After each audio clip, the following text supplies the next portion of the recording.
Assalamu alaikum wa rahmatullah wa barakatuh. Bienvenue sur Mieux comprendre l'islam, la chaîne qui vous invite à explorer en profondeur les enseignements et les réflexions de notre belle religion. Aujourd'hui, nous allons aborder un sujet crucial qui touche à la fois les croyants et les non-croyants, l'athéisme et la foi. Dans cette vidéo, nous examinerons les origines de l'athéisme, ses impacts sur la société et les raisons pour lesquelles la foi en Allah est essentielle pour une vie épanouie et équilibrée. Restez avec nous pour une réflexion profonde et enrichissante sur la nature humaine et l'existence de Dieu.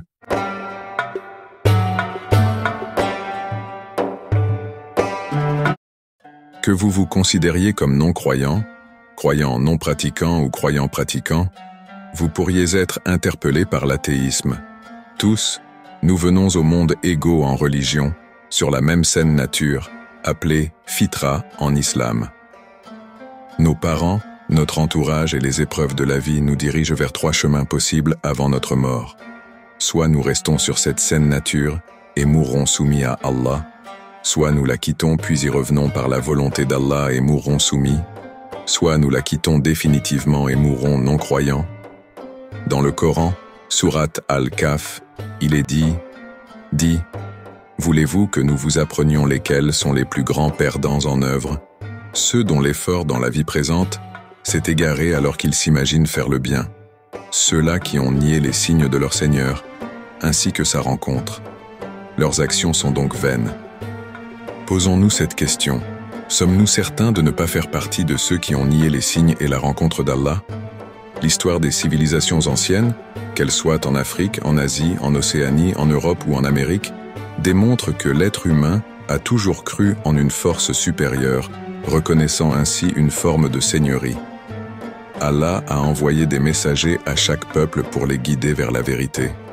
Certains peuples ont suivi ces messages, tandis que d'autres se sont égarés en adorant de fausses divinités. Aujourd'hui, l'athéisme est la 4e croyance la plus répandue dans le monde, avec plus d'1 milliard de personnes qui ne croient en rien et nient l'existence de Dieu. Comment l'athéisme est-il passé d'une petite poignée de personnes à des milliards d'adeptes? Une majorité d'êtres humains vivent de la même manière, avec des habitudes et des consommations similaires. Les nourritures industrielles, les technologies, les divertissements uniformisés contribuent à une perception homogène du monde. Prenons un exemple simple, un smartphone. Il contient plus de 150 composants électroniques, lui permettant de prendre des photos, d'écouter des audios, de passer des appels et de se connecter à Internet. Serait-il possible que ce smartphone soit le fruit du hasard?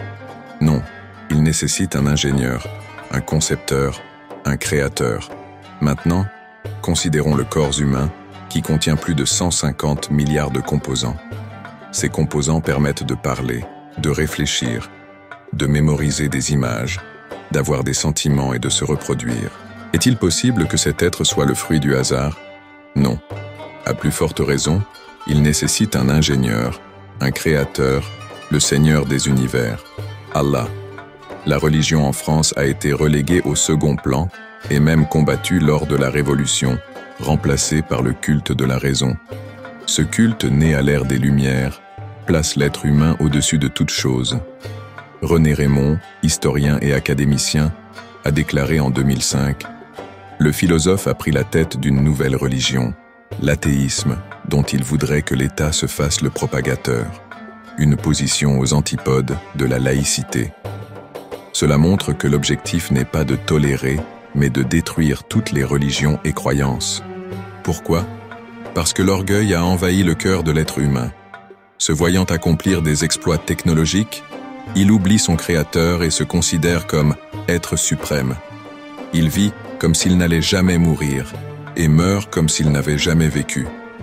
Notre religion nous appelle à protéger la femme, à préserver l'environnement, à maintenir une hygiène irréprochable, à faire preuve de patience et à avoir un bon comportement envers notre prochain.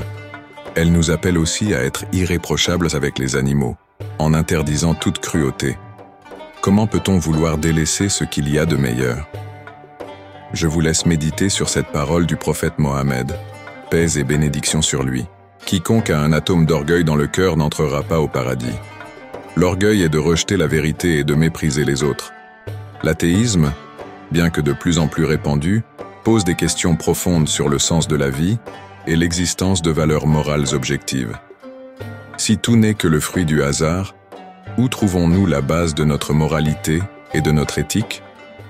Est-ce que les lois humaines, sujettes aux changements et aux erreurs, peuvent remplacer une loi divine immuable?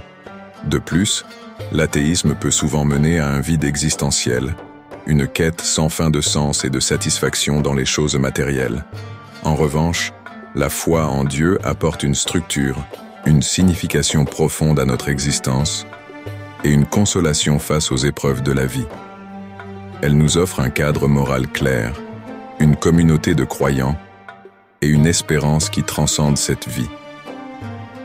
La reconnaissance de notre Créateur nous rappelle notre place dans l'univers, notre responsabilité envers les autres et notre devoir de préserver ce monde pour les générations futures. Alors que nous avançons dans cette réflexion, n'oublions pas que l'islam nous enseigne l'équilibre entre la vie d'ici-bas et celle de l'au-delà. Il nous appelle à exceller dans notre comportement, à être juste, bienveillant et à toujours chercher la vérité. L'islam nous rappelle que chaque action, aussi petite soit-elle, a une signification et une conséquence. En conclusion, posons-nous sincèrement la question: quelle est la vérité? Suis-je sur le bon chemin? Prenons le temps de méditer sur notre existence, sur les signes de Dieu tout autour de nous et sur la sagesse des enseignements islamiques.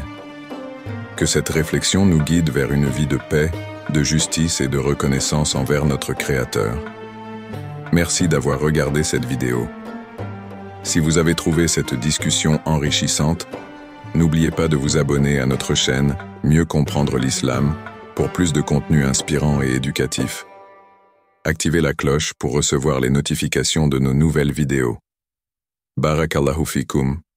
Wassalam alaikum wa rahmatullah.